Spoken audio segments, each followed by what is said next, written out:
လွန်ခဲ့တဲ့နှစ်ပေါင်းများစွာကကဘာမီအထက်မိုးတင်တွေချားမှာထူးဆန်းပြီးလွတ်ဝတ်ဆန်းကျဲတဲ့ဂန်ဒူဝါနယ်မြေကြီးတည်ရှိခဲ့ပါတယ်။အဲ့ဒီမှာလူသားတွေကိုအညိုးနိုင်ညံပြူတတ်တဲ့တွေးဆနေတဲ့ဘလူးကြီးတွေနေထိုင်ခဲ့ပါတယ်။သူတို့ဟာတာမန်ပဲစေတွေမဟုတ်ဘဲမော်ဆွမ်းအားပါတဲ့ပဲစေတွေကနေရုပ်တရက်ပေါက်ထွက်လာတဲ့အေယာမပဲပင်ကြီးများကိုအုံဖြူပြီးလူသားတွေစီအချင်းချင်းဆင်းသက်လာက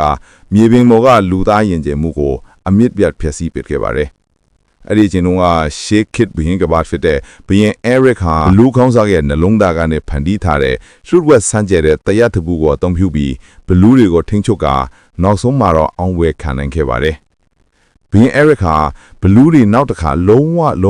ဝမဆင်းလာနိုင်အောင်ပဲပင်ချင်းကိုအမြင့်ကနေခုတ်ချပြီးဘလူးတွေနဲ့လူသားတို့ကြားကဆက်သွယ်မှုကိုအပီးတိုင်ဖျက်ကောက်ခဲ့ပါတယ်။ကျွန်တော်တို့ရဲ့ဇလိုက်ဖြစ်တဲ့ဂျက်ဟာ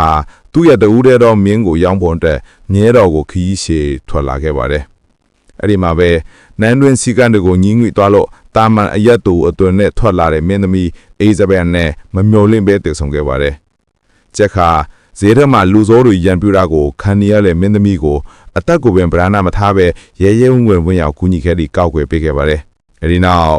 ဂျက်ဟာမြင်းညောင်းရာကနေလမ်းမှာလှုပ်ဝဆန်းကျဲတဲ့ဘုံကြီးတစ်ပါးနဲ့တွေ့ဆုံခဲ့ပါတယ်။အဲဒီဘုံကြီးကသူမြင်းငယ်လဲလွယ်ဖို့အတွက်တန်ဖိုးရှိတဲ့ငွေကြေးကြီးအစားမော်ဘဲစေ90ကိုပေးခဲ့ပါတယ်။ဘဲစေတို့ရဲ့တကယ်အစွမ်းနဲ့စစ်မစ်ကိုဂျက်ဟာလုံးဝမသိခဲ့ပါဘူး။ဂျက်အိမ်ပြန်ရောက်တော့သူ့ရဲ့ဦးလီကငွေအစားပဲစေယူလာတဲ့ချက်ကိုဒေါသကြီးနဲ့စူပူပြီးပဲစေတွင်အားသုံးပစ်ချလိုက်ပါတယ်။အဲ့ဒီညမှာပဲနန်းတော်ကနေထပ်ပြေးလာတဲ့မင်းသမီးအိဇဘယ်ဖာမုန်တန်းမိပြီးခိုနာဖို့အတွက်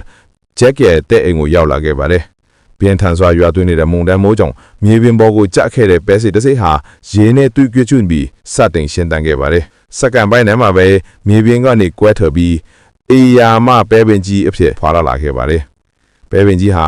အရှိန်နဲ့ပေါက်ထွက်ရမှာဂျက်ရဲ့တဲ့အိမ်နဲ့အတွဲမှာရှိနေတဲ့မင်းသမီးအိဇဘယ်ကိုပါလေထဲကိုမြင့်မားစွာဆွဲတင်သွားခဲ့ပါတယ်။ဘရင်ပရမာကသူ့သမီးပျောက်ဆုံးသွားတဲ့အတွက်အလွန်အမင်းနဲ့အစိုးရိမ်ပူပန်ခဲ့ပါတယ်။သူဟာတော်ဝင်အဆောင်တက်မှုအယ်မွန်ကိုဦးဆောင်ပြီးမင်းသမီးကိုပြန်လည်ကယ်ဆယ်ဖို့အတွက်တော်ဝင်စစ်သည်တော်တွေပေါင်းတဲ့ထူးစုအဖွဲ့ကိုဖွဲ့စည်းခဲ့ပါတယ်။ပဲပင်ကြီးကိုဂျက်ခါသာမြင့်မှုသူဖြစ်တဲ့အတွက်ဂျက်ခါလမ်းပြတယောက်နေတဲ့အဖွဲ့မှာမဖြစ်မနေပါဝင်ရခဲ့ပါတယ်။အဲဒီအဖွဲ့ထဲမှာမင်းသမီးနဲ့လက်ထပ်ဖို့စီစဉ်ထားတဲ့နန်တွင်မူသတ်ရော့ဒရစ်ဟာလည်းအဓိကခေါင်းဆောင်တယောက်ဖြစ်နေလိုက်ပါလာခဲ့ပါတယ်။သူတို့အဖွဲ့ဟာကြီးမားတဲ့ပဲပင်ကြီးကိုတတိထားပြီးစတင်တက်ရောက်ခဲ့ပါတယ်။တော်ဝင်စစ်သည်တွေကတချို့ဟာပဲပင်တက်ရောက်တဲ့လမ်းမှာအသက်ဆုံးရှုံးခဲ့ပါတယ်။ပင်မခက်ခဲစွာတက်ရောက်တော့သူတို့အဖွဲ့ဟာမိုးတိမ်တွေကြားမှာရှိတဲ့ဂန်ဒူအာလို့ခေါ်တဲ့ဘလူးကြီးတွေရဲ့နယ်မြေကြီးရောက်ရှိခဲ့ပါတယ်။လူစားတွေပြန်ရောက်လာတာကိုဘလူးတွေကတီးသွားကြပြီးပြင်းထန်လာတိုက်ခိုက်မှုတွေစတင်ခဲ့ပါတယ်။အဲ့ဒီချိန်မှာပဲရော့ဒရစ်ဟာ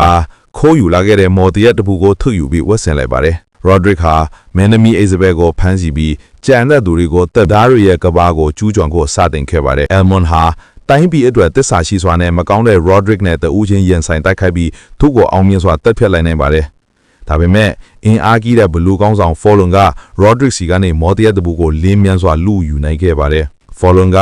တရက်တပူကိုရပြီးတဲ့နောက်ဘလူးအားလုံးကိုဥဆောင်ပြီးမြေပြင်ပေါ်မှာရှိတဲ့ဘယင်နန်းတော်စီကိုအင်အားပြည့်ချီတိုက်ခဲ့ပါတယ်။ Jack နဲ့ Isabel တို့လည်းပဲပင်ကြီးကိုအမြန်ဆင်းပြီးနန်းတော်ကိုရောက်ရှိခဲ့ပါတယ်။နောက်ဆုံးတိုက်ခိုက်မှုဟာနန်းတော်ကိုဝိုင်းရန်တိုက်ခိုက်နေတဲ့ဘလူးတွေနဲ့လူသားတွေကြားမှာတေးရီရှင်ရေးတိုက်ခိုက်ပွဲကြီးအဖြစ်အကျိတ်နဲ့ထွတ်ကွာခဲ့ပါတယ်။နန်းတော်မှာရှိတဲ့စစ်သည်တော်တွေဟာသူရဲကောင်းဆန်စွာခုခံတိုက်ခိုက်ကြပေမဲ့ဘလူးတွေရဲ့အင်အားကိုမခံနိုင်ခဲ့ကြပါဘူး။ဂျက်ခါရိုးသားတဲ့လေယာသမားလေးဖြစ်ပေမဲ့သူ့ရဲ့ညံရီကိုအသုံးပြုပြီးဖော်လွန်ကိုလျက်ကြပြီးသူ့ကိုယ်မှာနောက်ဆုံးကြံရှိနေတဲ့ပဲစေကိုပေါက်စေခဲ့ပါတယ်။ပဲပင်ကြီးဟာအေယာမအရှိန်နဲ့ရုတ်တရက်ပေါက်ထွက်လာပြီးဖော်လွန်ကိုတစက်ဖျက်ဆီးပစ်လိုက်ပါတယ်။ဂျက်ခါတရက်တပူရဲ့စွမ်းအားကိုအသုံးပြုပြီးကြံရှိနေသေးတဲ့ဘလူးအားလုံးကိုဂန်ဒူအာနယ်မြေစီကိုအောင်မြင်စွာပြန်လည်ပို့ဆောင်နိုင်ပြီးဂျက်ခါရိုးသားတဲ့လေယာသမားလေးဘွားကနေဘလူးတွေကိုအောင်နိုင်တဲ့သူရဲကောင်းအဖြစ်လူများရဲ့လေးစားမှုကိုခံခဲ့ရပါတယ်။နောက်ဆုံးမှာတော့သူဟာမင်းသမီးအိဇဘယ်နဲ့လက်ထပ်ပြီးဘရင်အဖြစ်ပျော်ရွှင်ချမ်းမြေစွာအုပ်ချုပ်သွားခဲ့ပါတယ်။